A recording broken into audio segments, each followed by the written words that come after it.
Isang maganda at mapagpalang araw sa ating lahat mga kababayan, Luzon, Visayas at Mindanao. At sa mga sulok tayo ng ating mundo, sana ay nasa mabuti tayo na kalagayan at walang sakit-sakit ang lahat. Ito po si Sir Evan mga kababayan at welcome back dito sa ating YouTube channel. Okay, so mga kababayan ko, as usual, before tayo mag-start, i-welcome muna natin ang ating mga bagong viewers, mga subscribers at mga followers dito sa ating channel. Thank you so much na nagustuhan ninyo ang ating channel. At syempre, pasalamatan natin ang ating mga viewers na nag-like, also nag-shares ng ating mga vlogs at pasalamatan din natin ang ating mga viewers na hindi nag-skip ng ating mga commercials. At syempre, pasalamatan natin ang ating mga viewers na nagpa-member ng ating channel membership. Thank you so much! At syempre, i-shoutout natin ang ating mga pinalangga na mga legends, ang mga senior citizens. Hello po, kumusta ang lahat? And also, i-greet natin ng belated happy birthday kay Grace Gruta. At syempre, i-greet natin ng happy birthday ang lahat ng mga viewers na nag-birthday ngayong araw. Happy birthday!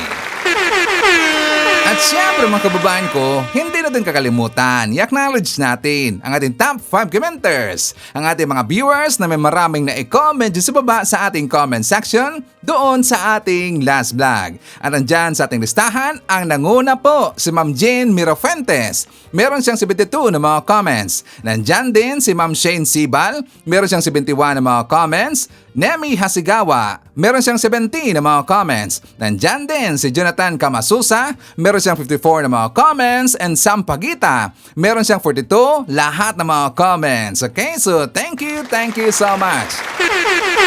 Okay, so mga kababayan ko, ang nanalo ho sa ating paayuda tungkol dito sa ating pa-contest na top 5 commenters, ang nanalo yung si Ma'am Jean Mirafuentes. Kasi siya yung pinakamaraming comments mga kababayan. Well, actually, one comment lang yung lamang ni Ma'am Jean Mirafuentes dito kay Ma'am Shane Sibal. At saka 2 comments lang ang lamang ni Ma'am Jean Mirafuentes dito kay Ma'am Nemi Hasigawa.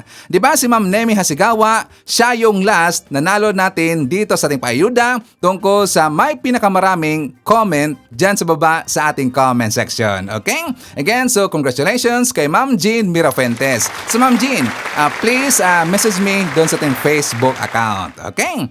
Mga kababayan ko, before tayo mag-start, meron na namang favor si Sir Ivan. Baka si Ivan, inatake na naman ho ng mga DDS ang ating Facebook account. Yes, inatake na naman. So doon sa ating mga viewers, doon sa ating mga kababayan natin na hindi pa nakapag-recommend or nag-review ng ating Facebook account, please do so.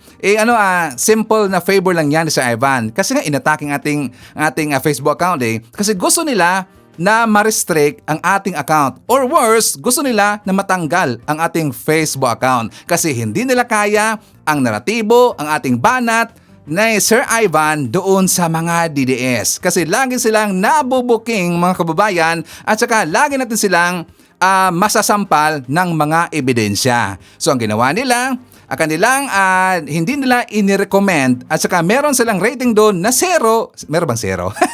Na 1 mga kababayan doon sa ating Facebook account. So kapag makita yan ng taga-Meta na merong mababa na review, magkakaproblema ang ating Facebook account. Okay? So please, i-recommend natin, atin ding i-review at saka bigyan natin ng 5-star ang ating Facebook account. Doon lang sa i-click nyo lang po yung merong 90% na recommendation. Okay? So thank you so much. So anyways mga kababayan ko, before natin pag-uusapan itong si Sara Duterte, itong tungkol sa nangyari doon kay Mike Defensor, nangyari doon sa kaibigan ni Attorney Melvin Matibag at marami pang iba, meron tayong pasabog mamaya. Dito muna tayo mga kababayan sa nangyari kanina doon sa Kongreso, doon sa kanilang sesyon na kung saan nagkagulo doon. Ano nangyari sa Ivan?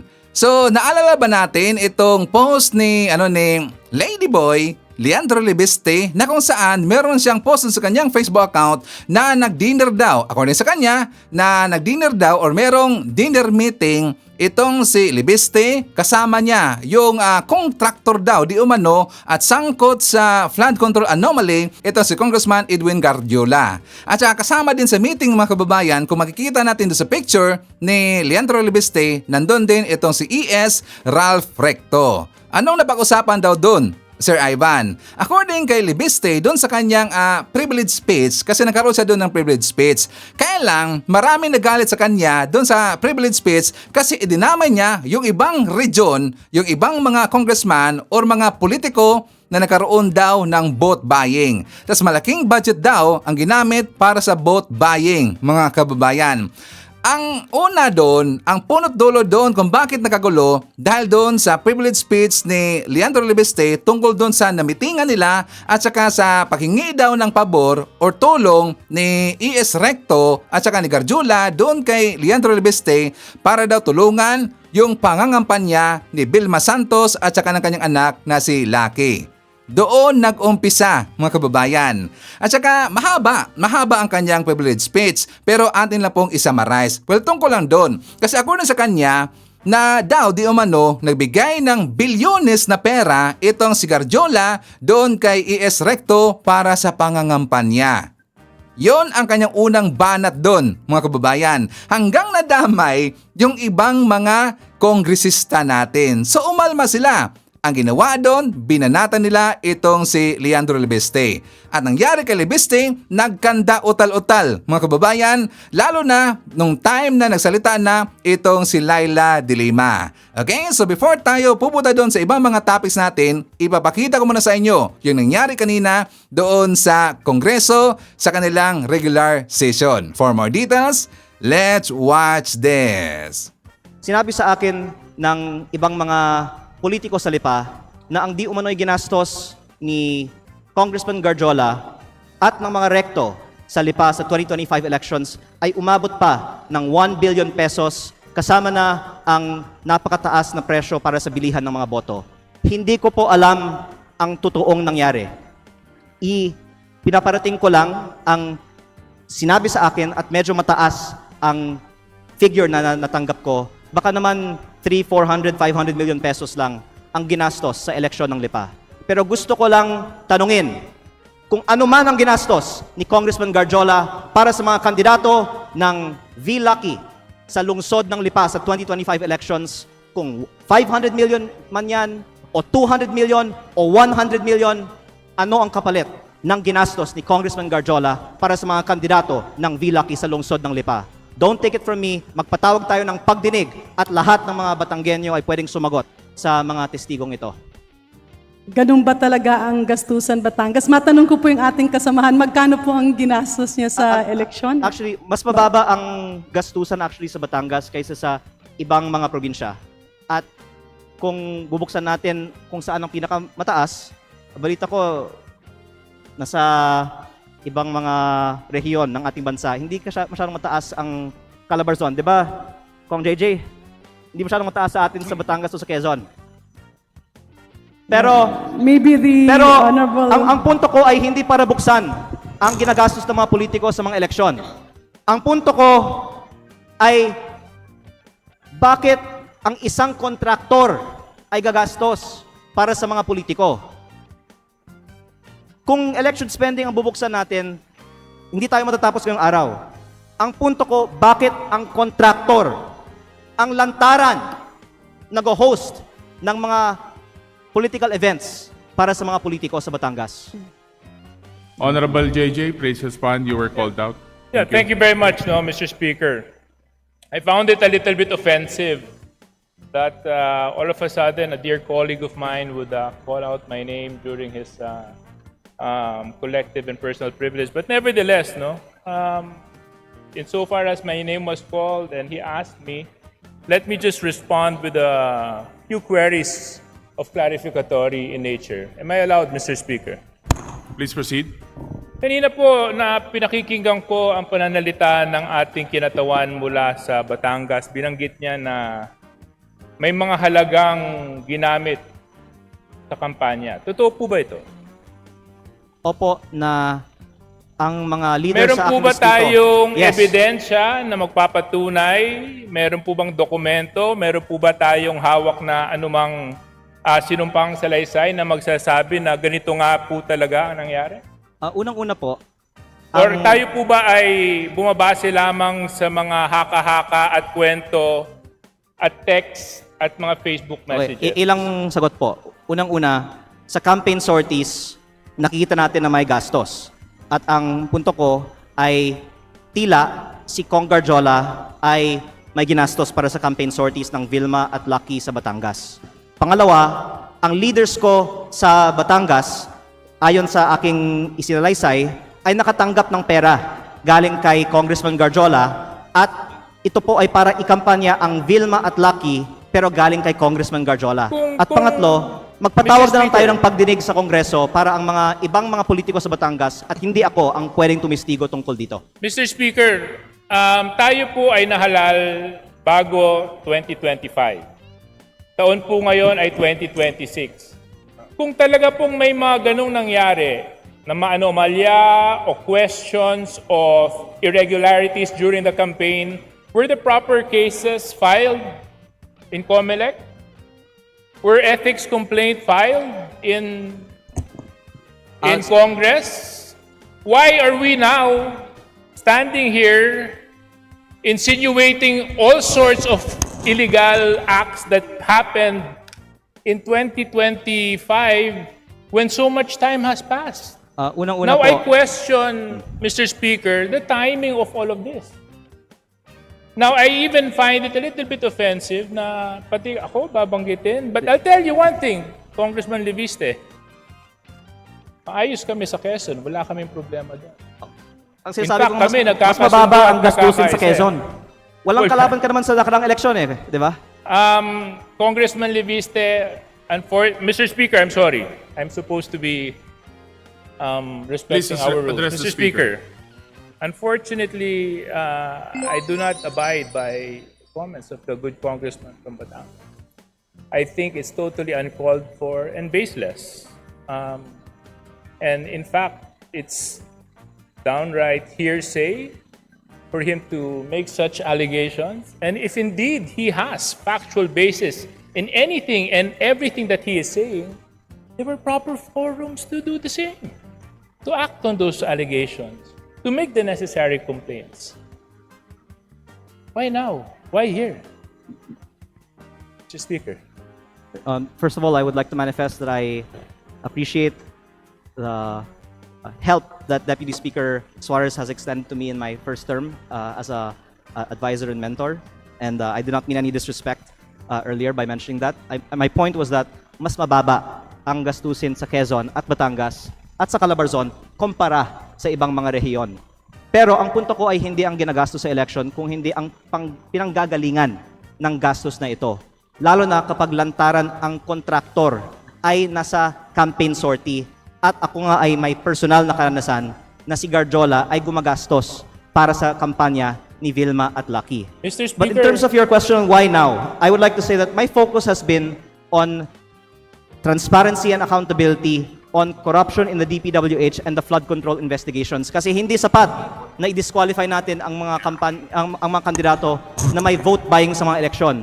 Dapat kasuhan para sa pagnanakaw ang mga politiko kapag sila ay nahalal na. Kaya yun ang inuna ko, yung pananagutan sa korupsyon sa DPWH. Pero kung pwede ko pong banggitin din, ako po ay hindi sinungaling. Ayokong bulahin ng taong bayan. Lahat tayo dito sa plenaryo ngayon ay may kaalaman na talamak ang vote buying at umaabot sa daan-daang milyon on average at minsan bilyon-bilyon ang mga kampanya ng mga kandidato sa Pilipinas. Kaya kung sino man dito ang magtatayo at nagsasabi na kasinungalingan ang sinasabi ko na umaabot sa daan-daang milyon, at the very least ang ginagastos ng ibang mga kandidato na nandito sa plenaryo ng Kongreso ngayon, hindi ako mahihiya na magsabi na sila ang sinungaling at ako ay nagsasabi ng totoo. Pero hindi ko balak buksan ng itong issue ngayon. Ang binubuksang issue ko ngayon ay bakit ang kontraktor ang lantarang gumagastos para sa kandidato, meron bang kapalit ang ginastos ng kontraktor na ito? Mr. Speaker. Deputy just- Speaker yeah. Suarez, please One- respond and we will wrap Yeah. up because One the 10 question minutes lang. has already expired. Please take note, Majority Leader. My colleague from my neighboring province of Batangas was right when he said that mag-iba siguro yung probinsya namin. Gusto ko lang malaman dahil sinabi niya mas mataas ang gastusan. Magkano po bang ginastos mo sa eleksyon mo? Actually, nasa Facebook po, namimigay ako ng libreng school supplies, ng libreng bigas pag may kalamidad, ng Christmas package, lahat po yan, personal ko pong gastos pag walang eleksyon. Magkano po? Nasa Facebook po, lahat ng ginastos ko at inanunsyo ko naman na ako po ay nag-donate sa aking foundation ng 6 billion pesos para sa mga estudyante at mga typhoon victims. Di, para Ako lang po maintindihan ko, Mr. Speaker, kasi, di ba, sabi... Ako po ay hindi Magkano sisinungaling. ba nagastos nyo? Dahil sinabi ko nga, sinagot ko na, ako ay may foundation na nag-donate ng... Ako ay may...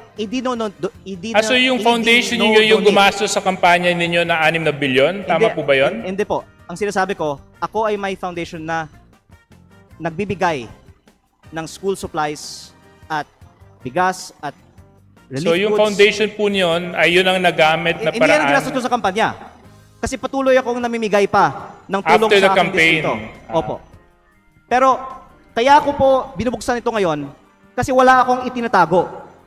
Naka-post sa Facebook yung mga ipinamimigay ko kasi yan ay hindi kapalit ng boto. At ayaw ko na magkukunwari tayo dito bago ko pa papangalanan ng ibang mga nakatayo sa Kongreso ngayon na balita ko ay may mataas na presyo ng bilihan sa kanilang mga eleksyon na itanggi natin dito na talamak ang vote buying at mataas na spending sa mga kampanya sa Pilipinas. Ang pinupunto ko lang po ngayon ay sa mga nakalap kong impormasyon, si Garjola ang gumastos para sa mga rekto sa Batangas. Please wrap up, honorable members. Yeah, I'm Final just... response. Yeah, Mr. Speaker, thank you very much for the time. Medyo nalito lang ako. Parang ang dami na natin pinuntahan na topic, from vote buying to business associates, May- to may- all may sorts oras of naman tayo. partnerships, and to... Mr. Speaker, can we have like 2 hours for Right. this interpellation? My point is, Mr. Speaker, is there was a proper venue, there was a proper opportunity to take the legal recourse to address whatever concerns and allegations the good congressman. We had all of this. And I hope that we avoid grandstanding and taking opportunity of the podium and the bright lights of Congress to set aside our political interests and use the proper forum so that in such a way we can live by the rule of law and abide by the rules of Congress. Thank you very much, Mr. Speaker. Majority Leader. Mr. Speaker, would may like to I recognize continue my Congressman time? Terry Don of Bicol Yeah. Sarok. Yeah. Mr. Before Speaker, we point of order, finish I believe this, I'm still since the time is interpolating. expired, the Honorable Ridon is given a few minutes. Please proceed. Mr. Speaker, point of order. I just have a point of order, Mr. Speaker. What is the point there of were order? Specific allegations. Honorable Ridon. There were specific allegations relating to other regions outside of Calabarzon that are spending so much more during their elections. I think it is not based on truth. It is not based on fact. It should be stricken off the record. I move to strike that particular section out of the record, Mr. Speaker. Mr. Speaker, I believe I was interpolating and the Honorable J.J. Suarez was allowed to interject. May I proceed with my line of questioning? Lipat lang po ako dun sa... Mr. Speaker, you have to decide on a point of order. first. Majority Leader, there was a point of order raised by the Honorable Ridon. Just for clarification, the point of order is to delete from the records. Yes, to strike off from the record the allegation that other regions outside of Calabarzon are actually spending more than areas within Calabarzon. I think that is not based on fact. That is not based on truth. It should be stricken out of the record. That is the first point of order, Majority Mr. Leader. Speaker. Please respond to the point of order.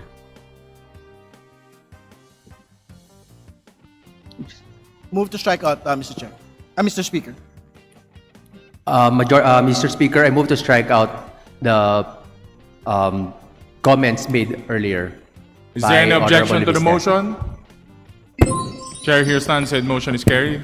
Second point of order, Mr. Speaker. The speech by the good congressman from Batangas doesn't appear to be a speech relating to personal and collective privilege. It has branched out to matters that are outside of it. So I think even that this particular speech in its entirety should be stricken off the record, Mr. Speaker. Majority Leader, there's another point of order. Mr. Speaker, I move to strike out the... Mr. Speaker, I object. There was a motion, duly objected. Duly objected. We now put the motion into a vote to strike out entirely the privileged speech of the Personal and collective. personal and collective privilege of the Honorable Leviste. All those in favor, please say aye. All those against, please say nay. Nay. The ayes have it. Said the motion is now approved. Sorry, I object. I Mr. think there were Speaker. a lot of nays as well. Can we have a roll call vote? Yes, we heard the motion of Representative Garin on the deletion or striking out of those portions or parts of the privileged speech without basis.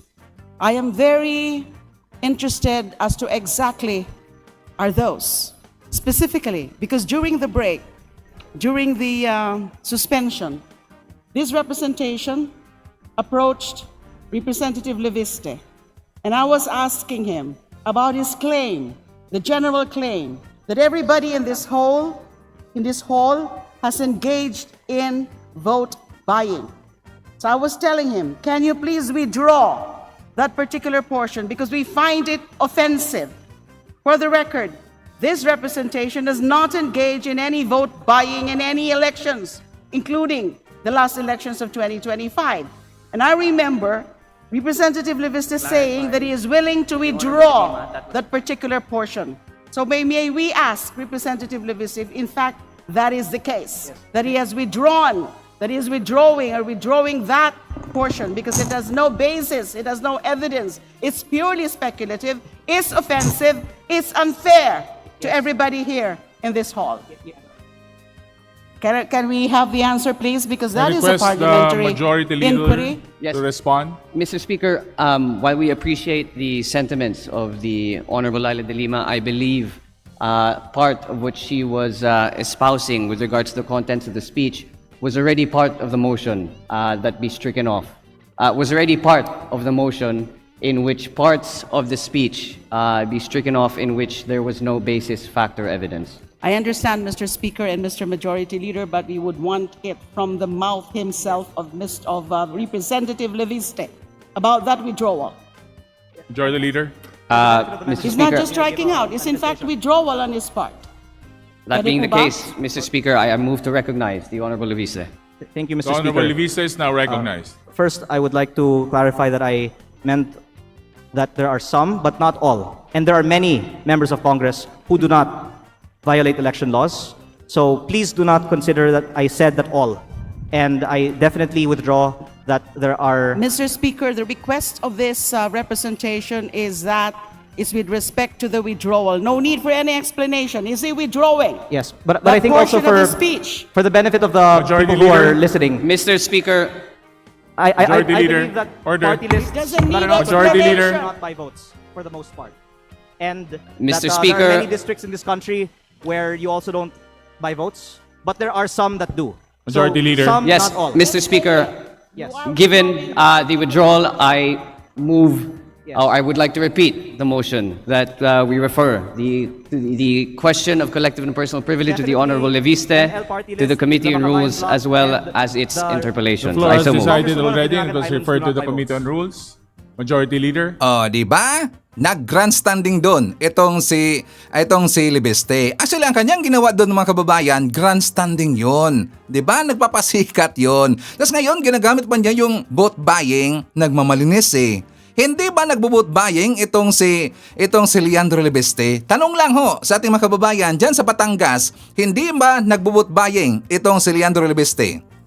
Di ba? Nagmamalinis talaga eh. Tapos ngayon nang siya ay sinita, tinanong siya ni JJ Suarez kung magkaano ang kanyang ginasta sa pangangampanya. Abay, iba ang kanyang sinagot doon. Di ba biglang sumigway na kung saan nakalagay daw doon sa kanyang Facebook account. Kasi ang ginawa lang daw niya, namigay daw siya ng ayuda. Namimigay daw ng ayuda, mga kababayan. Di ba? Namigay daw ng school supplies, marami pang iba. Yun ang kanyang sinabi doon. Ang usapin kasi doon, mga kababayan, ay vote buying. Pero biglang sinigway ang kanyang palusot doon. 'Di ba? Nadamay pa ang iba eh. Kaya nga 'di ba nag-react sila si JJ Suarez, nag-react itong si Garin, 'di ba? Nag-react itong si Laila de Lima. Kasi daw nilahat ito. Bakit naman ito nilahat ni Leandro Libeste? Samantala ang kanyang topic doon, ang kanyang privilege speech doon, itungkol naman kay E.S. Recto at saka kay Garjola. Pero bakit niya idinamay yung iba? Nagmamalinis eh. Lahat naman ho ng politiko nagbubot buying yan. Lahat ho, noon pa ho yan. 'Di ba ang practice na yan? Tingin ko lang ha, walang politiko ang hindi nagbubot buying. Sakto ba si Ivan? Yes, para sa akin ho, walang politiko ang hindi nagbubot buying. Correct me if I'm wrong, mga DDS. Diba? Kasi itong si Leandro Libeste, itong si Lady Boy, nagmamalinis talaga eh. Gusto niya na paimbestigahan itong connection daw ni Garjola doon kay E.S. Recto. Wala problema kung yan ba ay matuloy or hindi. Pero doon sa kanyang speech, ipina-withdraw, mga kababayan. Diba? Kung napansin nyo ho sa ating thumbnail, diba sabi ko meron nang nag-withdraw or withdraw na, kumpirmado. Ang withdraw dito, ni Leandro Libeste ay yung kanyang speech, yung kanyang privilege speech tungkol doon sa vote buying na kung saan idinamay niya yung ibang region. So kanyang ipin-withdraw at siya din ay nag-agree. Ibig sabihin, kompirmado na siya ay nag-withdraw. Pero siya ay binakbakan doon, mga kababayan. Di ba naganda utal-utal talaga eh noong time na ni Laila de Lima. Buti nga. Kasi nga, nagpapaipal, grandstanding ang kanyang ginawa. Sa ngayon mga kababayan ko, speaking of withdraw, so ang dami na hong nagtanong sa akin. Marami na hong nagtanong sa atin na mga solid viewer natin. Hindi ko na mabilang, siguro mga 50 or 60, basta ang dami. Pero iisa lang ang kanilang ibig sabihin. Ano sa Ivan? Na marami na daw mga mambabatas na umatras mga kababayan at doon na nakasuporta kay Sara Duterte. Like for example, ito mga kababayan, papakita ko sa inyo, but isa lang ho ang meaning dito. Katulad doon sa mga ibang mga viewer natin. Sabi niya, "Good morning Sir Ivan, kumusta ka na at ang iyong pamilya? Di ko malaman kung ano ang totoo. Sa dami ng mga fake news, marami daw kongresista na bumaliktad para daw kay Sara. At magkakaroon nga ba ng kudita sa Senado para palitan itong si Speedy Soto? Para lutuin nila yung impeachment ni Sara." Salamat Sir Ivan. So, meron hong mga bumaliktad. Mamaya, ipapakita natin yan. Yes, meron hong bumaliktad. Kumpirmado yan. Merong bumaliktad mga kababayan. Pero dito sa mga mambabatas natin, uunahin muna natin yung doon sa Senado, kung magkakaroon ba ng kudita, hindi yan totoo. Mark my word, hindi yan totoo na magkakaroon ng kudita. Bakit? Kahit magluto pa ng bagong kudita, itong oposisyon, hindi yan magpo-prosper. Bakit? Marami hong nakasuporta kay Speedy Soto. Yes, totoo yan. Marami hong nakasuporta kay Senator Tito Soto. Kaya hindi mangyari yung inaasam-asam ng mga oposisyon o ng DDS senators na papalitan ni Cayetano itong si Speedy Soto. Unang-una, alam natin at kilala natin itong si Cayetano kung saan siya nakalining. Dito ho, maka-Duterte ho yan. So kapag itong si Cayetano ang maging SP, Senate President, sigurado na hindi matutuloy yung impeachment trial kay Sara Duterte. At ayaw na ayaw yan sa majority ng mga senador. Gusto nila magkakaroon dito ng impeachment trial. Kaya hindi mangyari na magkaroon ng kudita or mapapalitan ni Cayetano itong si Speedy Soto. Okay ba? Don't worry. Dito sa hanay ng mga kongresista, merong nag-back out. Sino si Ivan? Isa lang ho, si Irisi lang. Si Irisi lang naman eh. At saka huwag kayong magpaniwala doon sa post ng mga DDS. For example, di ba, sa post nila ni yung vlogger na walang ligo na babae at saka si Kokolokoy, itong si Keficho at marami pang iba ang kanilang mga trolls, kanilang mga DDS vlogger na ang post nila na meron dang listahan na mag-withdraw na ng suporta dito sa isinagawa na impeachment trial kay Sara Duterte.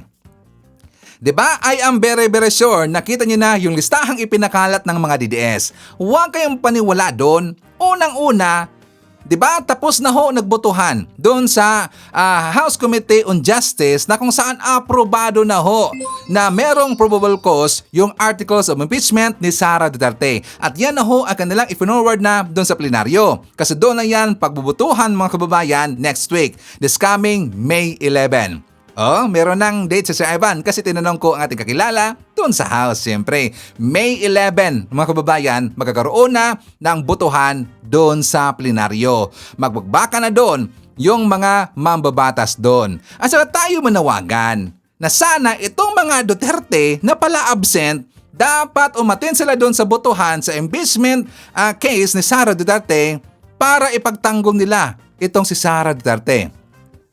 Diba? Huwag silang umabsent. Huwag silang umabsent doon sa this coming April. April ba yun? May 11 nga pala. April ba sinabi ko? This coming May 11, mga kababayan. Yes, May 11. Dapat hindi umabsent itong pamilya Duterte para ipagtatanggol nila itong si Sara Duterte. Diba, DDS? Dapat higayatin ninyo na hindi sila umabsent. At saka itong si Irisi, kumpirmado na hindi daw siya boboto, mga kababayan, this coming May 11. Mga kababayan ko, ipapakita ko rin sa inyo itong interview kay Terry Redon. For more details, let's watch this. We will go to the plenary this week. The earliest is tomorrow. And we will vote on it by next week. So, the committee is finished. We will go to plenary and we will go to trial in the soonest time. Well, may nakita ko listahan kagabi hanggang kanina umaga. May mga pangalan po roon. Yung una kong tanong sa kanila, kung totoo may nag-withdraw, una, nabagit ko na, 55 po yung boto ngayong araw na ito. Ilan sa mga personalidad ho na nandun sa listahan, bumoto po ngayon for the committee report. Panghuli, ang tanong ko sa kanila, sino si Bier Rodriguez? Wala akong congressman na Bier Rodriguez yung pangalan dito. Tatlo ho yung Rodriguez, wala akong Bier Rodriguez. We're expecting the Vice President to be impeached next week. So yung 106 is all but certain. It's just a question of how many more votes we will get. And yung ina-expect ko namin, at the very best, mapantayin ho yung 215 votes in last year's impeachment. The Duterte Defense Panel should decide ano ho yung gusto ho nilang kalalagyan. It is either they withdraw the Supreme Court petition questioning the proceedings or they face the Senate trial. Kasi ho, hindi ho pwede naharap kayo, magbibigay ho kayo ng depensa sa Senate trial samantalang kina-question po ninyo the proceedings itself. Kasi more importantly, ginawa nilang respondent yung Senado by making the Senate President a respondent in the Supreme Court petition. Nakakatawa po yun if they will insist that they can have the Supreme Court petition while presenting their defense at the level of the Senate. Well, we can speak of today, no? So, I guess meron ho kami 56 votes to impeach the Vice President. So, the next half of 106 is not going to be difficult to surmount. We will have the numbers by next week. Okay, so 106 lang ang kailangan ng mga kongresista para ma-impeach itong si Sara Duterte. And I've heard, mga kababayan, before ako nag-vlog, I've heard na meron na ho silang nakita, meron na hong 200 daw, mga kababayan, na kongresista ang siguradong pipirma para i-impeach ito si Sara Duterte. Di ba napansin niyo ba ang mga post ng mga DDS? Todo pananakot sila ngayon sa mga kongresista. Napansin ba natin? Kasi alam nila na mai-impeach talaga ito si Sara dyan sa Kamara. Hindi madadala sa kanilang pananakot ang mga kongresista. Kanina nakausap ko yung ating spy, ating kakilala na nandyan sa house na daw meron ng 200 na klarong-klaro na boboto para i-impeach itong si Sara Duterte. Ano na mga DDS, abangan! Ay, di ba? Don't me. Alam niyo naman ho yung antina ni Sir Ivan. So dito mga kababayan, dahil naipakita natin itong si Congressman Terry Redon, alam niyo ba na mag-file siya ng resolusyon para iimbestigahan itong PGMN na network.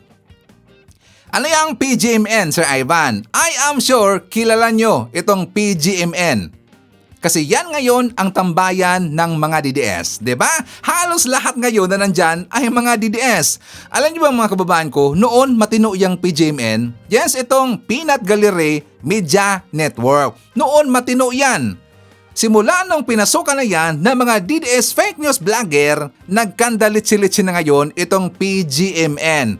Nasali sila o inadapt na nila yung estilo ng mga DDS na magbabakalat ng fake news. Ngayon, sila ho ay paiimbestigahan ni Congressman Terry Redon. Ang post niya dito mga kababayan, na-sample dito sa balita ng DZMM, Redon versus PGMN. Naghain si Bicol Saro, Representative Terry Redon ng House Resolution number 980 upang imbestigahan ang umano'y disinformation operations ng Peanut Gallery Media Network or PGMN kasabay ng panawagan na silipin ang kanilang tax compliance at posibleng tax evasion. Ayon kay Redon, suportado nito ang kampanya ni House Speaker Faustino Boji D laban sa fake news. Ngunit dapat ding busisiin ang likod ng mga operasyong ito, kabilang ang pundo, negosyo at legal na pananagutan. Speaking of pondo, kung sino yung funders ngayon ng PGMN. Diba? Very obvious mga kababayan. Very obvious talaga sino ang nagpondo ngayon sa PGMN. Na noon yan ho ay matino, maayos na network. Ngayon bakit naging ukok na at salot ng lipunan? At isa din sila napakalat ng fake news mga kababayan. Diba? Nakakatawa talaga Alam nyo, aside dito no sa pag-post nila ng fake news, napansin nyo ba yung post ni Lorin Badoy? Isipin nyo lang ho, isang post ni Lorin Badoy doon mismo sa kanyang Facebook page ni Lorin Badoy ginawang advertisement doon sa PGMN. Isipin nyo, ang post lang ni Lorin Badoy naging advertisement doon sa PGMN. Ang ibig sabihin yan, nagbabayad itong si Lorin Badoy di umano sa PGMN kasi hindi naman yan gawing advertisement doon sa kanilang Facebook page kung hindi ka magbabayad. Sakto ba si Sir Ivan? Diba? Kaya nga ipinasisilip niyan ngayon ni Representative Terry Redon. Anong fake news ang ipinakalat nila sa Ivan? I am very sure nakita nyo na ang video na to. For more details, let's watch this. Tignan nyo yung dalawang electric pan namin. Puro disipet, dalawang electric pan.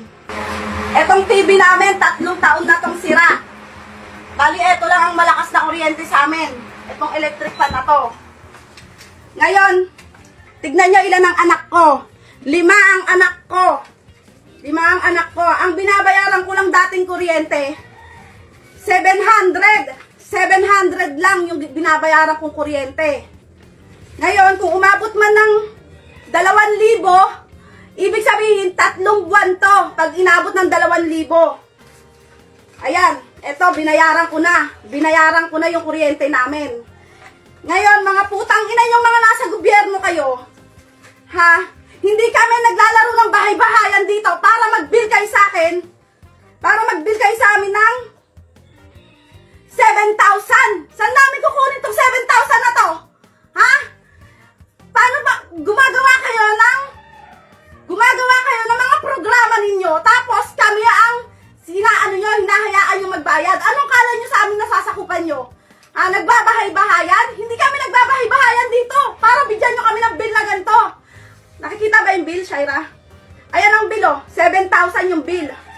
Samantalang 700 lang yung binabayaran ko buwan-buwan. Kakabayad ko lang nung 1 linggo, kakabayad ko lang. Ayan, kakabayad ko lang nung 1 linggo ha. 2,000 yan. Nag-balance ako ng 600, bali 1 buwan lang. Hindi para paabutin nyo ng ganito kalaki. 7,000 yung bill namin. Ha? Paano na lang kami? Paano na lang mga anak ko? Hindi nakakain? Ha? Nagagawa kayo ng mga programa na 4-piece? Ha? Ang hirap nga makasali dyan sa 4-piece na yan Ilan ang anak ko? Ilan ang anak ko na nag-aaral? Hindi naman kami kasali sa 4-piece.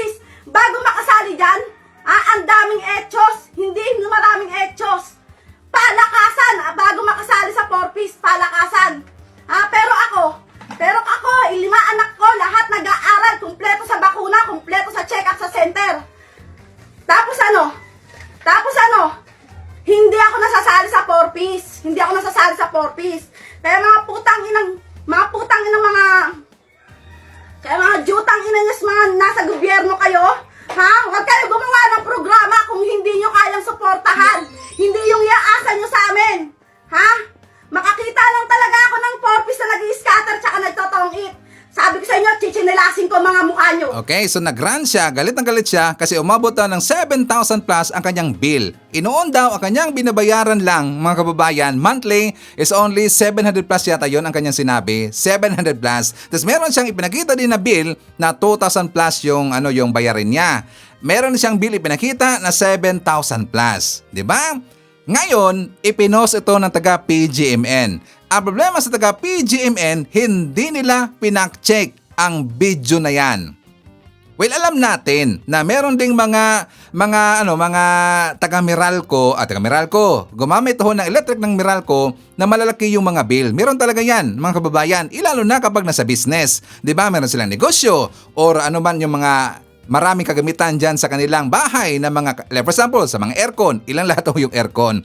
Alam nyo ba mga kababayan ko, ang pinaka-normal sa akin, pinaka-normal na yan ha, pinaka-normal sa akin na bill is 8,000.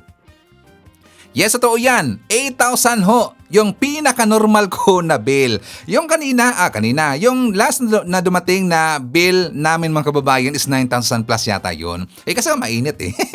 Mainit kasi. Alam na, El Nino. So, meron talaga ho mga bills na malalaki. Ngayon mga kababayan ko, hindi yan napansin na taga PGMN, yan palang isang bill niya na umabot ng 7,000 plus ay ibang account number. 'Di ba? Pag-aakala kasi ni nanay, hindi yan i-check ng mga netizen.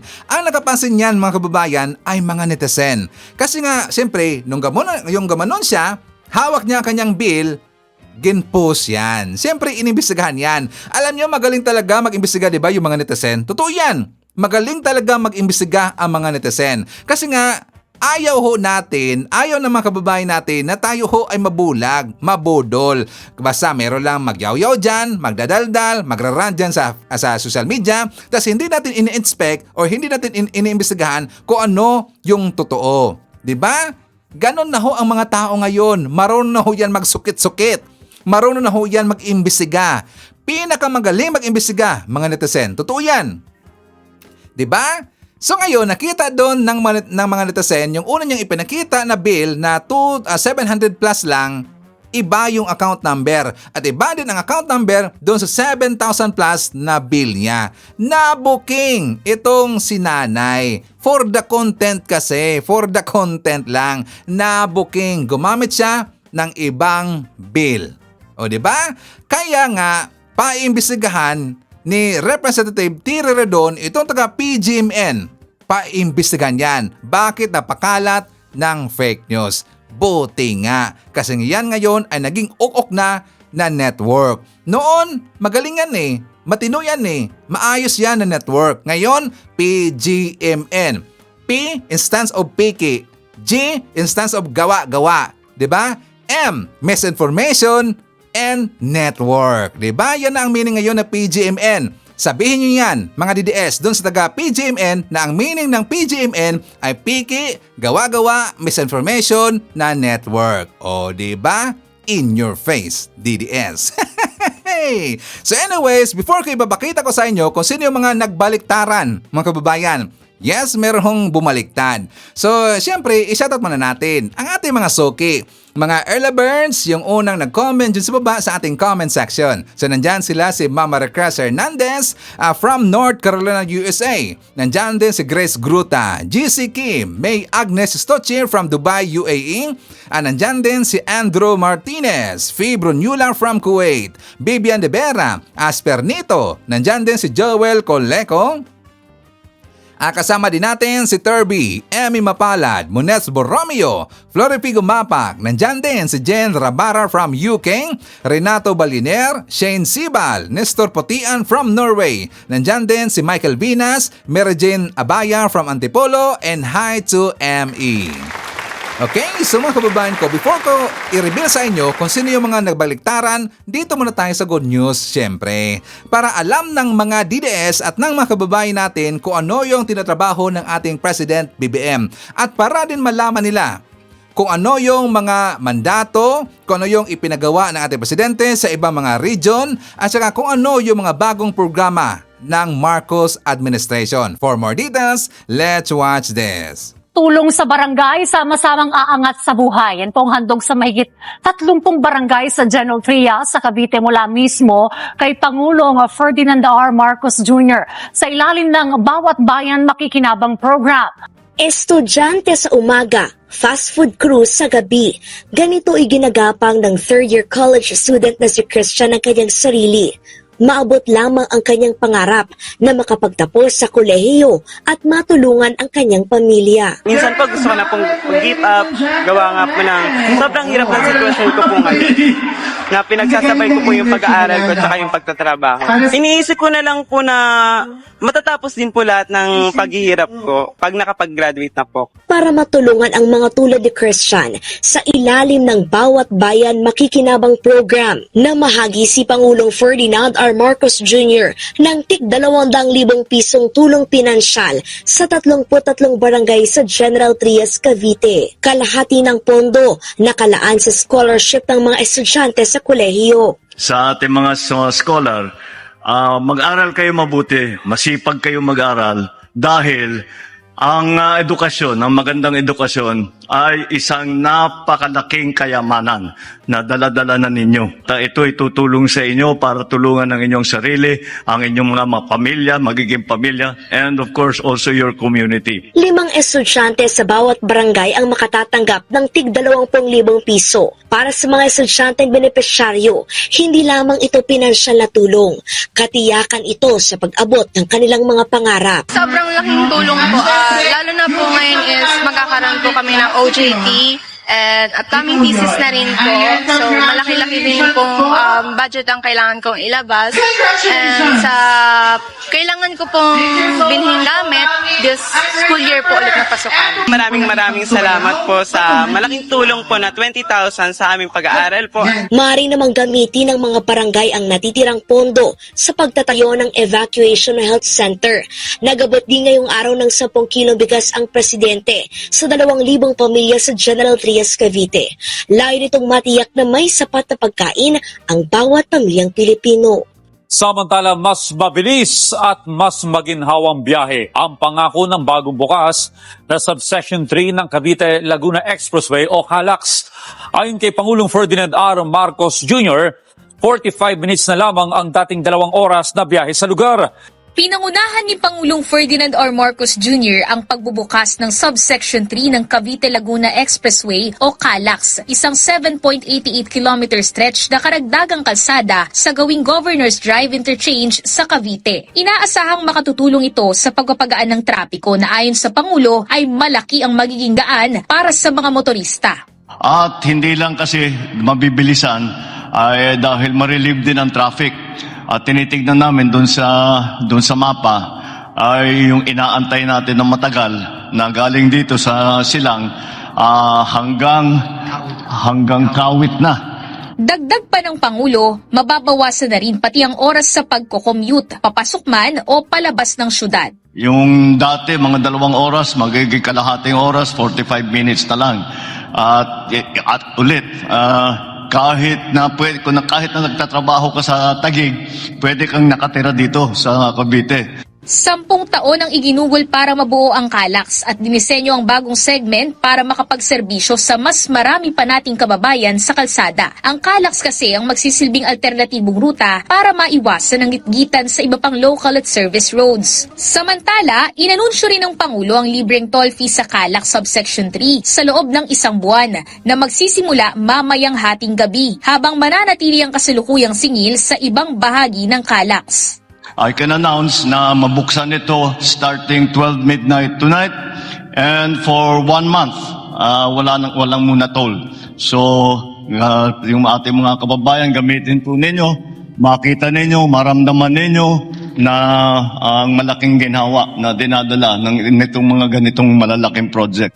Bukod sa libreng toll fee sa segment na ito ng Calax sa loob ng isang buwan, ay inaasahang mas bibilis na rin yung biyahe ng ating mga motorista dahil yung dating binabiyahe nila ng 1 oras sa pagitan ng Binyan, Laguna at General Trias sa Cavite ay magiging nasa 26 minutes na lamang at hindi lang yan magaan sa bulsa, kundi magaan din pagdating sa konsumo ng gasolina. At bukod pa dyan, inaasahan din yung karagdagang accommodation ng nasa 6,000 motorista kada araw.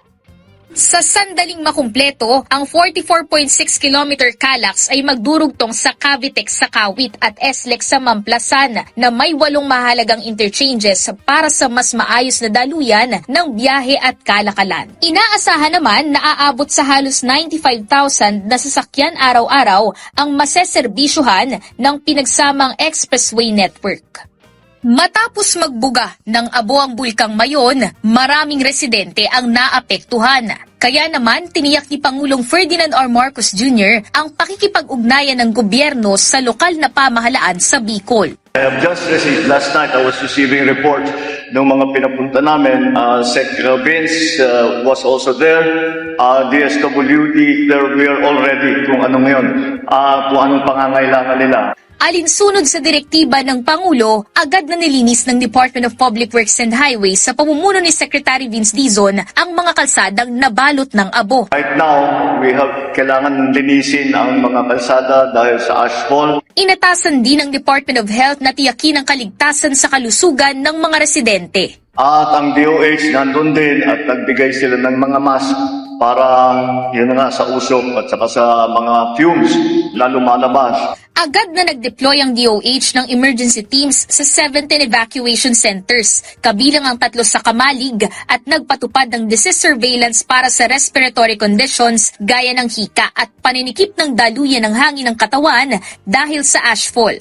Nakapagpamahagi na rin ng halos 10,000 mask habang pinaiigting ang water, sanitation at hygiene measures sa mga evacuation sites. Namahagi rin ng Department of Social Welfare and Development ng food packs sa libu-libong pamilya. Kasabay nito ang pagresponde ng Office of Civil Defense at pagpapamahagi rin ng N95 mask. Binigyang diin ng Pangulo na tuloy-tuloy ang tulong ng pamahalaan hanggang sa makabalik sa normal ang buhay ng mga apektado. Pagtitiyak pa niya, tuloy-tuloy ang pamamahagi ng tulong ng pamahalaan hanggang sa maging normal na ang pang-araw-araw na buhay ng mga naapektuhan ng ashfall sa rehiyon. Ayon sa Malacanang, lagpas 100,000 individual ang apektado ng pag-aalboroto ng bulkan.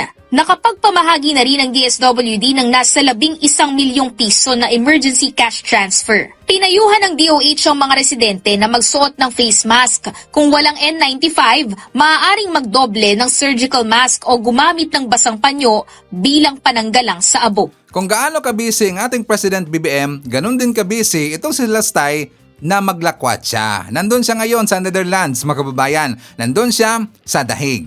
O diba nagpa-interview siya doon sa mga DDS vlogger tungkol doon siyempre sa kanyang pagtakbo bilang presidente at sana daw matuloy ang election this coming 2028. Sana daw matuloy ang election sa 2028. Ituloy na tuloy naman yan eh. At saka mas lalo siyang nagpanic mga kababayan kasi nga diba nakita natin sa survey na kung saan tabla ngayon ito si Sara Duterte at saka si Raffy Tulfo. At saka hindi rin malayo ang survey dito kay Sara versus kay Lini Robredo. Hindi malayo. Yang survey na yan mga kababayan, hindi pa nalaman ng taong bayan na bilyones pala, bilyon ang pera ni Sara Duterte. Yung time na yan sa survey na yan. O diba? Kaabang-abang. Mas lalo na nagpanik ngayon itong si Sara Duterte. At mukha yatang meron siyang binato daw ng laptop. Kasi nga umiyak daw na parang bata, nag-rant doon sa kanilang office, merong binato daw ito si Sara Duterte na kanyang staff. Hindi kaya si POA. Hindi kaya si POA kasi di umano ang kanyang binato ng laptop nagkaroon daw ng black eye. Meron daw pasa din dito sa kanyang bandang pisngi daw, mga kababayan. At saka nagkaroon the other day ng press con yung mga abogado ni Sara Duterte, wala doon itong si POA. Bakit kaya? Totoo kaya nagkaroon ng black eye? Di ba? Nakakatawa talaga eh. So anyways, ipapakita ko sa inyo mga kababayan, again, itong si Attorney Lorna Capunan. For more details, let's watch this. Mapapalaban ako nito. Ayan. Mapapalaban ako sa pag-intindi. Oo, kasi hindi ko alam yung mga ganyan eh. Pero alam mo, partner, yun yung importante ha. Dapat tayong ordinaryong mamamayan naiintindihan natin Oo. yung nangyayari at yung proseso. Kaya Tama. mahalaga na may magaling na mag-explain sa atin kung anong meron. Kaya nga, hindi ko naman tinatatwa yung ibang mga abogado. Mm. Pero kapag ka ikaw ay sinabing debatingaw, ikaw na talaga. You diba? already. Yes. Kaya naman, maraming salamat again, ma'am, at Andy dito ka. Di simulan mo na, partner. Simulan natin. Panata mo na ng tanong ito. Siguro, attorney, unahin natin dahil nakalusot na doon sa committee level, dapat ba na mas mangamba ang panig ng Vice President doon sa development sa House, sa Kamara? Kasi nung una ang lumilitaw, sabi, ay wala yung numero, ay kahit sa committee level hindi yan lulusot. Pero kahapon nung inanunsyo, 55 na members ng committee yung nag-approve. I think mas malaki nga eh. Over the weekend, nag-overdrive sila sa trolls nila, no? Mhm. At sinabi na yung pumirma daw ng report ng committee nag-atrasan na. Number one, fake news yun. Wala pang, over the weekend, wala pang report ng committee. Mhm. Kahapon lang nagkaroon ng report. Correct. At ang report, hindi naman pinipirmahan yan, Raise your hand lang yan. So pag hindi mo alam yung mga background na yan, maniniwala ka, ay nakawala lang suporta itong impeachment kasi nagsialisan na. Oo nga. So talagang sabi nga ninyo, it's good to be informed, no? Huwag tayong makinig sa Marites, huwag tayong makinig sa mga trolls na yan, kasi nagiging maingay na, no? And to me, that is an indication of takot na sila na lumalakas ngayon ang troll army ni Vice President because gumagawa sila ng counter-narrative to the truth. Diba? That to me is an indication of fright or flight. Kasi kung inosente ka, you will not miss any opportunity to prove your innocence. She missed her opportunity several times in the House. Huwag siya magrereklamo or her defense team na sa Senate na lang sila pupunta. At saka parang nagkakagulo na yung messaging nila sa defense team, no? Because from what we've heard, sabi ni Attorney Powa, in an interview, sabi niya, we are ready to go to the Senate. Kahapon narinig ko na naman, if meron na siyang, if we go to the Senate, sandali, dati ready na kayo, ngayon parang hindi pa kayo Siguro tinamaan nga ng laptop yun sa ulo, no? Yun ang sinasabi ng trolls eh. Di ba? So hindi natin alam, wag na lang tayong sayang lang ang load ng cellphone nyo. Di ba? Pag ganyan. Makinig na lang tayo dito sa tandem ng bayan. Yan, oo, tama naman po si attorney. Pero attorney, yung pong ganyan na mga naratibo na if we go to the Senate, yan po ba ay pagkukondisyon din sa isipan ng mga tao na ito ang pwede pang mangyari, huwag kayo makapakampante, pwedeng ganire, pwedeng ganyan. So, hindi lang kinukondisyon, talagang ginugulo. Parang may intensyon namang gulo, no? Because yung final, maalala ng mga nanonood at kayo, no? Opo. Nung nasa House at binigyan siya ng opportunity, the Vice President, to file an answer, hindi siya nag-file ng answer. Nag-file ng petition sa Supreme Court. At sinama, hindi lang ang House, sinama ang Senate President. Oo nga pala, no? Sinama si Senate President. So, ang sabi namin mga lawyers, House ang question mark eh. Wala daw jurisdiction ng House. Bakit sinama dyan ang Senate?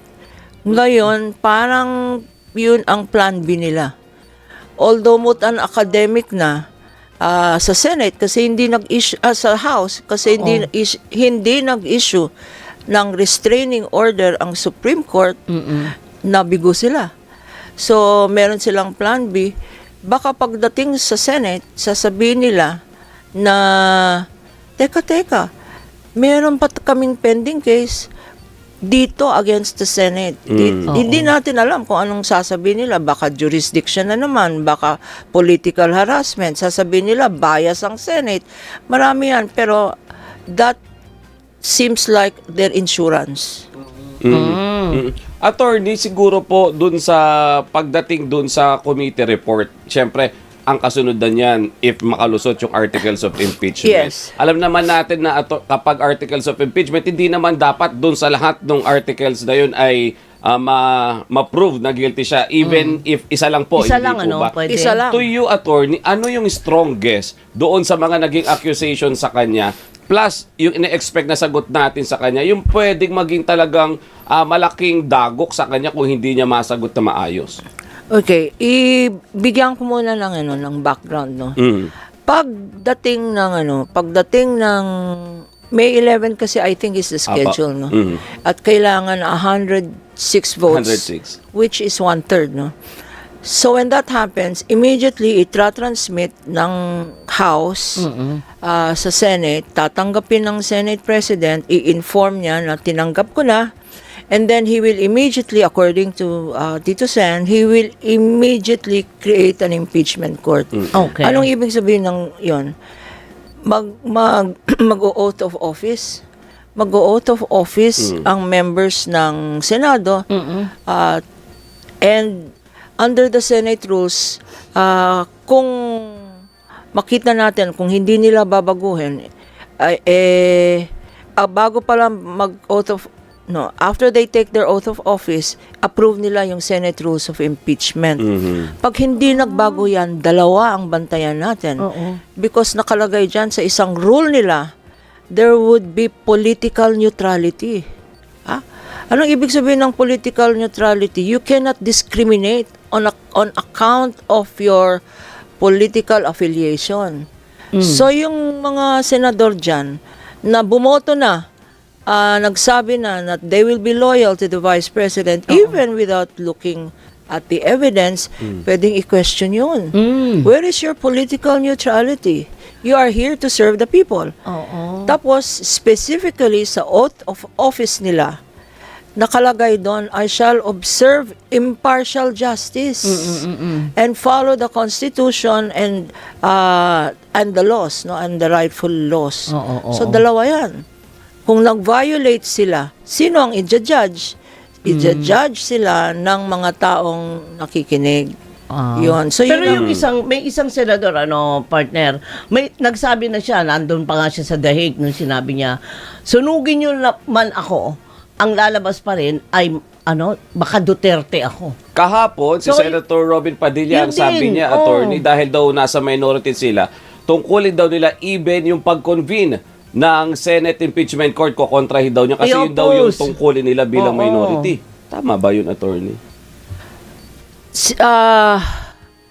Baka akala niya nasa pelikula siya na sinusundan lang niya yung script ng DDS, no? That is not correct. Kasi pag senador ka, when you take your oath of office, like all public officials,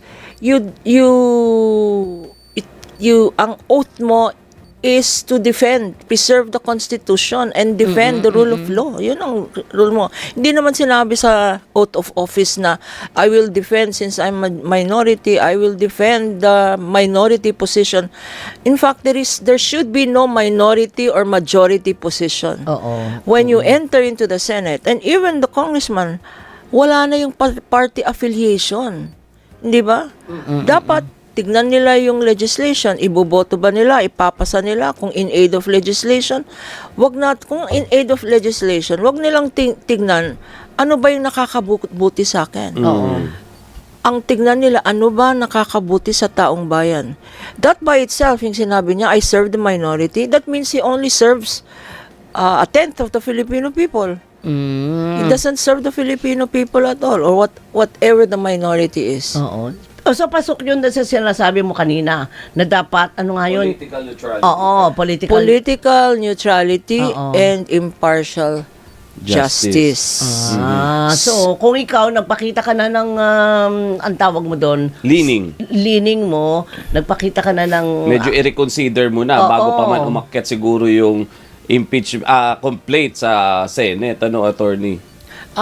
Kanya nga dapat tignan rin natin pag lumabas yung rules na yan, kasi yung existing rules ngayon na I think at that time when it was passed, kanya familiar si Senate President because sinasabi niya at that time when there was an impeachment, he was the Senate President.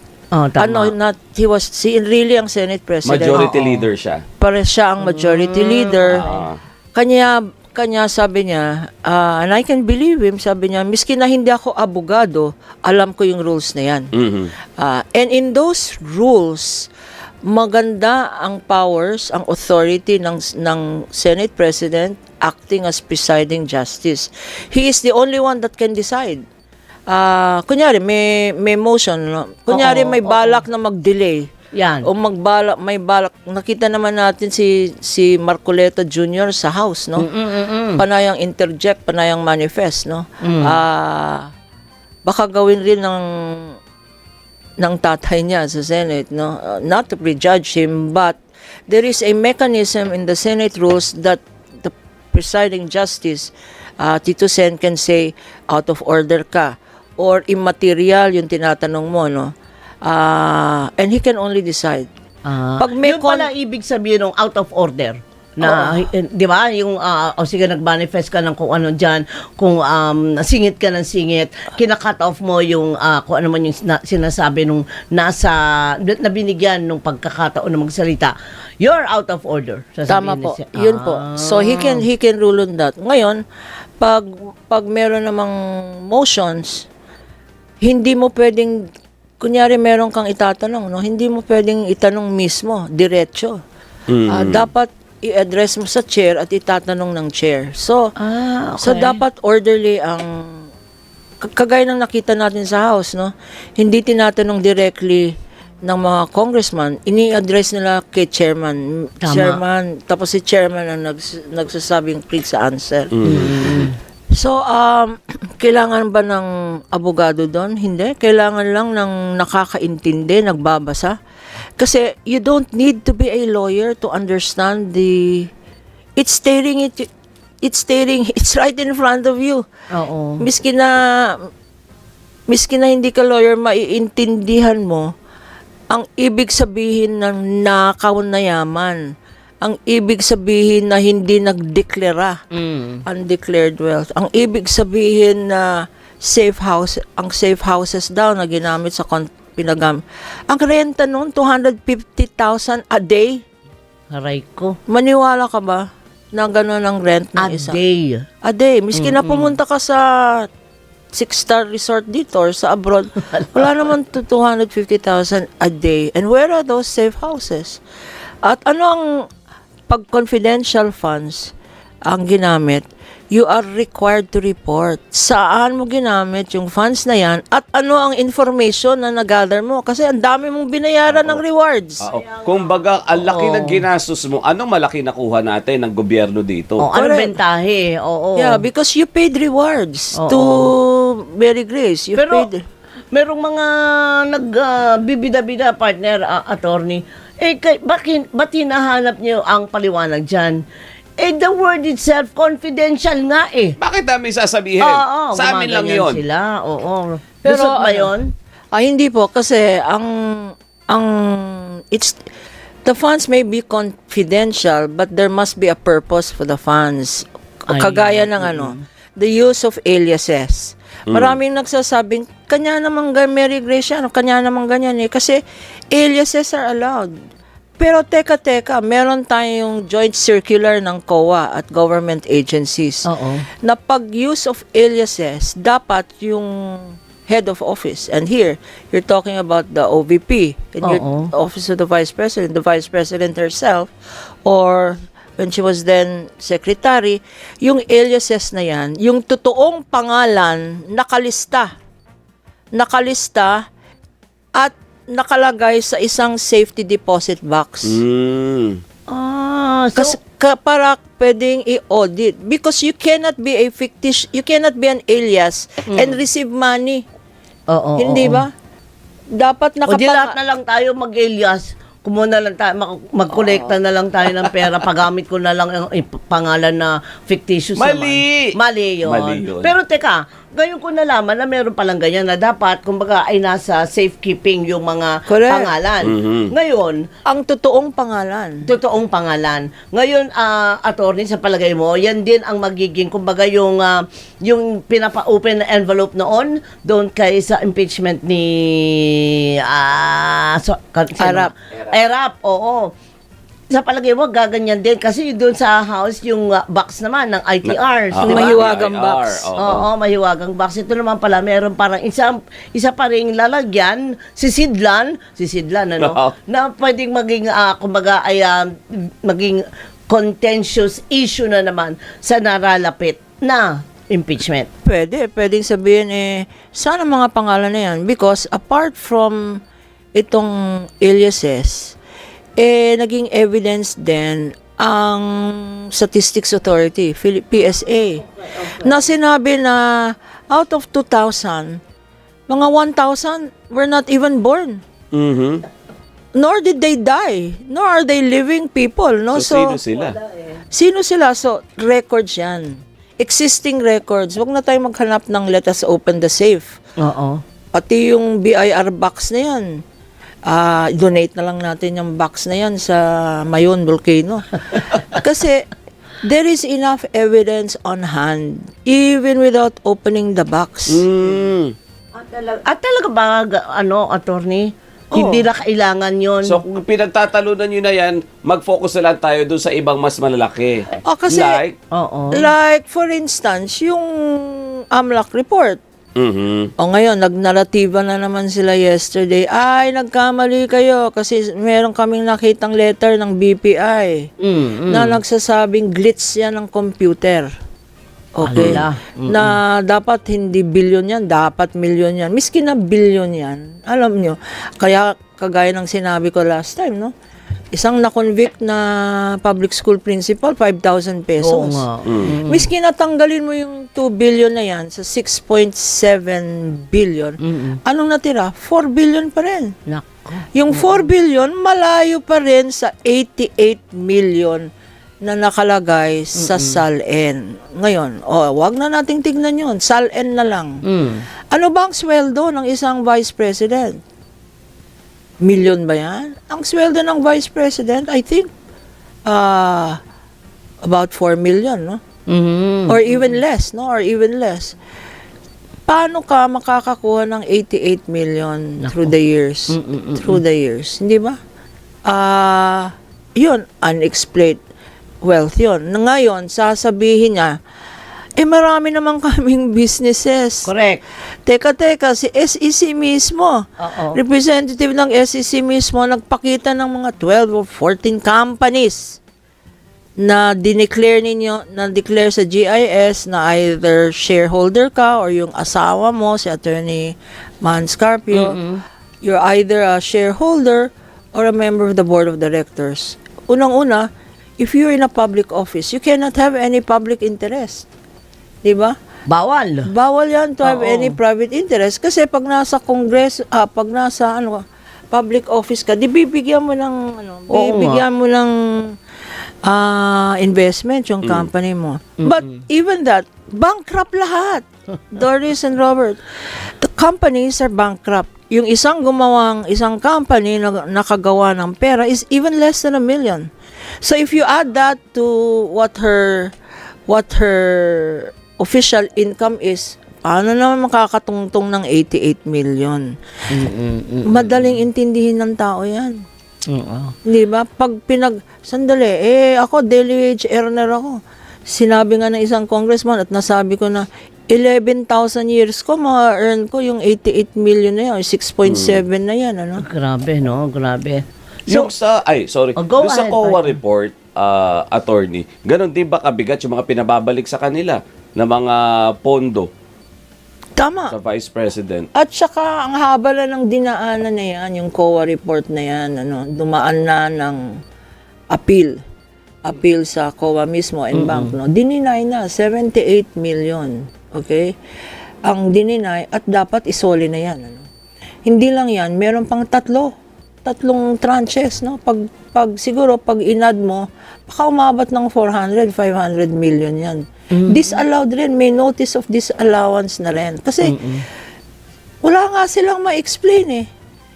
Wala silang ma-explain. Ano bang tunay na pangalan yan? Bakit gumamit ka ng safe houses? Bakit bumili ka ng medical supplies, food supplies, confidential funds? Bakit mo sinabi na binigay mo yan sa military para mag-conduct ng youth leadership? Eh sabi mismo ng military, pinapirma lang naman kami, wala naman kaming isang kuting na natanggap, no? That by itself. Will the military lie for... At walang event na naganap. At walang event na naganap. Continuing education program ng military. Okay. Wala, at saka, anong resulta ng Sabi mo, it is because there is this bullying in classrooms. Teka. Who are these schools that have not adopted a no zero tolerance for bullying? I-report mo. At saka they are not the implementing agency. Miski na may confidential funds ka, wala kang karapatan to implement. You have to give it to the implementing agency. Kung bullying lang, bigay mo yan sa NBI or sa police. Kung merong use of computers for, kunyari, mga nagko-computer sa eskwelahan, ginagamit nila for electronic scam. Dalhin mo sa to Department of Justice para mag-investigate. The DepEd and the Office of the Vice President, if it is true, that it really was used for confidential funds to obtain confidential information, mali pa rin. Miski natutuwa yan, mali pa rin ang proseso. Kasi may proseso, bigay mo yan sa implementing agency. Hindi ikaw ang dapat gumawa niyan. So, even if they question na meron talagang mga totoong tao, malay mo, may dumating doon, Mary Grace Piatos, o may kumakain ng Piatos, o nakakita daw si Senator Beto na pamilya Piatos sa Davao. Sa Davao. Yun ang story. Yun nga ang claim nila. Meron naman daw talagang may apelyido na Piatos. Pero sa Davao. But that in itself, again, raises question. Yeah, but even if that were true, miski na totoo yung kwento na yan, violation of law ka pa rin. Kasi you did not follow the procedure. Report, submit the names, put it in a vault, give it to the implementing agency, this confidential information. Dapat lahat pala, partner, lahat. Proseso yan. Yeah. May tanong lang ako, attorney. Hindi pa naman nangyayari. Kumbaga, hindi naman sure, hindi ko alam kung nasa karakter din to ng Vice President. Paano kung dahil umalis siya, hindi na siya bumalik? Magpatulong siya sa ibang bansa, ang nagiging pattern nung yung mga dating inahanap. Tevez, si Saldico, si dating Roque, spokesperson Harry Roque, and with the Vice President, what if, hindi ko naman alam kung gagawin niya, anong pwedeng mangyari with this complaint? Dalawang pwede niyang gawin, either mag-resign siya, or she disappears from the face of the earth. Magtago siya, kasi siguro mabwisit na ayaw na niya dito, samahan na lang niya si Harry Roque. Okay, but anyway, if the Vice President resigns, ang question ng marami, itutuloy ba ang impeachment na yan? Ang sagot oo. Kasi impeachment has two things, removal from office and permanent disqualification. Miski na hindi mo na siya ma-remove kasi nag-resign na. Meron pa yung second penalty, removal. At kung convicted siya, hindi siya pwedeng tumakbo sa 2028. Okay. Hindi man mag-resign, sabihin nila, bahala na kayo sa buhay niyo dyan. Defense team ko, I have 16 the Campanilla lawyers. Hindi siya sisipot. Hindi pwedeng hindi siya sumipot. Bakit? Ang problema, pag hindi siya sumipot, mahirapan ang defense team because evidence must be based on personal knowledge and authentic records. Ano yung personal knowledge nila? Narinig ko nga yung interview ni Attorney Pao. Ang sagot niya sa bakit hindi dineclare sa bank, sa column ng cash in hand ng bank. Ang sagot The Vice President told me, sinabi sa akin ng Vice President na linagay dyan sa others. Sandali, mga lawyers will know pag sinabi sa akin, hearsay yan. Hearsay agad. Hearsay yan pag hindi mo ma-cross-examine. Hearsay because it was told to you, you had no personal knowledge. Hindi mo nakita yung bank account. Ngayon, sa documents, may signature ang isang vice president. Di ba? Authentic ba yan? Eh, hindi natin alam. Because walang vice president who will say, that is my signature. Or that is an authentic document. Or that is a receipt that I gave. So, in terms of evidence, speaking from as a lawyer, they will fail. In the weight of their evidence, it will all be hearsay. It will all be second-hand knowledge. It will all not be on authentic or verified records. No? So kung ganyan po ang sitwasyon na kinakaharap niya pala, no, Robert, susugan ko lang yung tanong mo, sa palagay mo, babalik pa siya? Babalik ba siya? Hindi ko alam. Tanungin natin kay Attorney Sulaika kung babalik pa siya. Easy, mama! Wala talaga naman nakakaalam, kundi siya lang kaya lang tayo, nag-aabang tayo. Nagbabantay kung anong development. Hindi, kasi parang, kung mauuwi pala sa taguan lang, ba't pa tayo nag-aaksaya ng panahon na ang tagal-tagal na ito itong usapin ng impeachment, ang dami ng trabaho ng ating mga mambabatas na nabitin dahil lahat sila focus dito. Pero kung kagaya doon sa House, kahit wala siya, gumulong, baka tuloy-tuloy yan. Kahit na hindi siya mag-appear, iaakit at iaakit pa rin nila.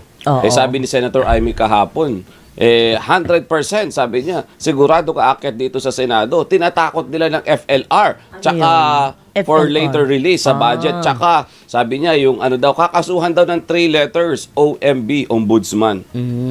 May ganun daw. May pananakot na ganun. Kaya daw boto in favor. Yun yung sabi ni Senator Amy. Ang tawag dyan, mind condition, kino-condition, And maraming nanonood sa program ninyo. Kung in the worst scenario that they are able to get away with what they're saying, no, at ma-acquit ang isang vice president, Sara, despite her psychiatric condition, in my view, tapos tumakbo yan ng presidente in 2028, sinong may kasalanan? Ang may kasalanan dyan, hindi yung mga senator judges na nag-acquit sa kanya.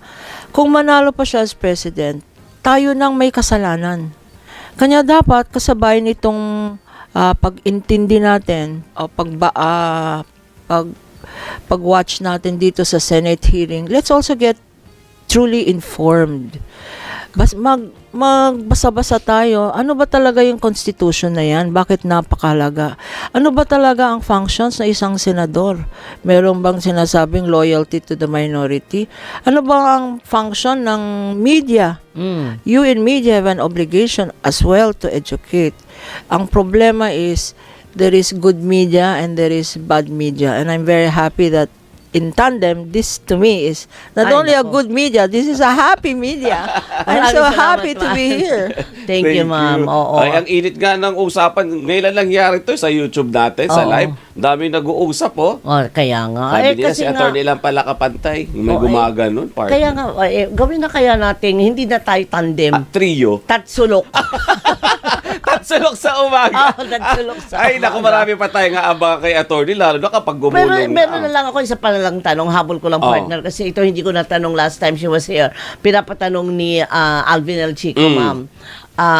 Sa palagay mo, dahil buong, halos kalahati yata ng IBP, ay abogado ni Sara, no? VP Sara, may ang tawag to, may pag-asa po ba?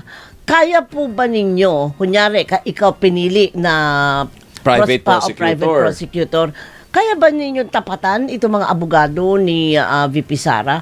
Maganda ba ang laban? Ang laban dito, hindi galing ng abogado. Hindi rhetoric, hindi yung galing magsalita ng abogado. Ang laban dito ay ebidensya. Okay. Huwag nating isipin na ang dami nilang abogado. Hindi naman paramihan ng abogado dyan. Hindi naman pagandahan ng Amerikana yan, ano? Nasa ebidensya. Look at the evidence. And if it is true that that's the integrated bar is an association. All of us are members of, no? Titignan nilang ebidensya. Okay. At saka, sabi mo nga, 145 years na ako in practice. Yung mastery mo, yan o, Ay, partner. oo, kahit natutulog. Kahit nakapikit, kahit objection, Your Honor. Oo, kaya nga, oo. So follow the evidence tayo. Don't follow personalities. Follow the evidence. Okay. And the numbers. Okay, so before ko ipapakita sa inyo kung sino yung mga nagbaliktaran mga kababayan, well, siyempre i-acknowledge din natin. Nandyan si Zaida Taha from Riyadh, Saudi Arabia, Evelyn Garcia, Jenny Howard from Texas, USA. Nandyan din si Ashin from Greece, Nida Sanga from Vancouver, Canada. Hi to Phil Macabato from Toronto, Canada. Nandyan din si Shirley Riesman, Apolonio Nocido, Tony De Los Reyes, Nenfa Nazaret. Nandyan din si Merna Bardon, Rolando Domingo, Elizabeth Habihan, Ami Nimora. Nandyan din si Luz Dumlao from Ilocos Norte, Mark Rivera, Estrella Dios, Merla Kagat, Katida Dar, and hi to Bea Bebab. Okay, so mga kababayan ko, ang ibig kong sabihin na bumaliktad yung mga member ni Congressman, ni Representative Bini Abante na kanyang mga pastor. Kasi nga 'di ba si Bini Abante, siya yung senior pastor sa the Metropolitan Bible Baptist Ecclesia or MBBE. So ang kanyang mga pastor daw bumaliktad mga kababayan at meron hong video nakita natin doon sa post ng mga DDS. For more details, let's watch this. Nandito kami, Kong. Yes, Pastor. It's because it is not hidden to you. Then there is a congressman here. Oh. And he is a Baptist pastor. Yeah. But we would like to state our stand. Maybe we have a common doctrine, but not political. Therefore, we are not in unity with his political stand, whatever he is doing. Okay. We respect that. Okay. So, we would like to express our support for the Dutertes. Well, thank you. Yeah. And we would like to present this to you. Okay. And the Dutertes, sabihin lahat kayo mga Duterte will release on. Salamat po. Salamat. Okay. And if I may request respectfully, Your Honor, kindly furnish this to the office of the Vice President, and this is your gun. Okay? Ito po ang para sa iyo. Okay. No, take the pictures. I'm gonna show it. Halika kayo dito sa may kumaka tayo. Yes, Agandabo, sir. Bisaya Okay, so ipagpalagay natin na bumaliktad yung mga pastor na yan. Kasi according ho sa caption ng DDS, 75 daw lahat ng mga pastor kasamahan ni Representative Abante bumaliktad, sumuporta kay Sara Duterte. So, inimbestigahan natin yan. Ilan ba lahat yung mga pastor na member sa ministry or Baptist ministry ni Representative Abante? Ilan lahat, Sir Ivan? 300 plus ho. According ho doon sa nabasa ko, 300 plus lahat pala ang mga pastor dyan. So marami. So kung 75 lang sila, yung bumaliktad, sumuporta doon kay Sara Duterte, yung iba, 225 suportado na i-impeach itong si Sara Duterte. 'Di ba? 225 na mga pastor na member ni Representative Abante, suportado na i-impeach itong si Sara Duterte. Yung 75 na mga ukok, syempre, if the price is right yan. Nagkamalita siguro. Kaya ngayon, nandun sa kabila, sumama sa mga Duterte. Kasi nga, if the price is right. Booking ang mga DDS. Hayaan na natin yung mga 75 na yan. Yung iba, 225 na member ni Abante, nandun pa rin solido, suportado na i-impeach itong si Sara Duterte. Ano na mga DDS? Okay, so kasama din natin, nandyan si Rosemary Castillo from Rome, Italy. Nandyan din si Josh Sabado G. Heinz Salvacion de la Cruz, Estrella Soriano. Nandyan din si Flaviline Sabiano. Nandyan din si Mercedes Integra, Marian Gier, Franz Winnipeg, Haitsu RS. I-shoutout natin si Lady G Inspired, Raymondo Gatmin, Barbara De Velia, Federes. Nandyan din si Susana Balaes, Jonathan Kamasusa, Gloria Marquez, and Haitsu Evangeline Sanchez from Paris, France. Okay, so mga kababayan ko, yan ating manakalap na mga balita ngayong araw. Kung nakaabot ka po sa person na to, sana nakapag-like na ho tayo. Libre po ang mag-share. Libre din na mag-subscribe. Again, maraming salamat sa mga viewers na hindi nag-skip ng ating mga commercials. Thank you so much. At before natin tatapusin ang ating programa ngayong araw, sana sabayan nyo sa Sir Ivan para sa ating live messaging prayer. Panginoong Diyos, Ikaw ang aming kanlungan at lakas sa bawat araw. Ipinapanalangin namin ang iyong patuloy na paggabay, proteksyon at karunungan para sa bawat Pilipino. Na sa gitna ng hamon at pagsubok ay manatili kaming matatag, nagkakaisa at may malasakit sa isa't isa. Naway balutan mo rin ng iyong banal na pag-iingat si President Ferdinand Bongbong Marcos Jr. Bigyan mo siya ng malinaw na isip at matuwid na puso sa pamumuno upang ang bawat desisyon ay magdala ng kapayapaan, kaunlaran at kabutihan para sa buong bansa. Dinadalangin ko ito sa pangalan ng ating Panginoong Jesucristo. Amen. So maraming salamat mga kababayan, and I hope to see you again on my next video.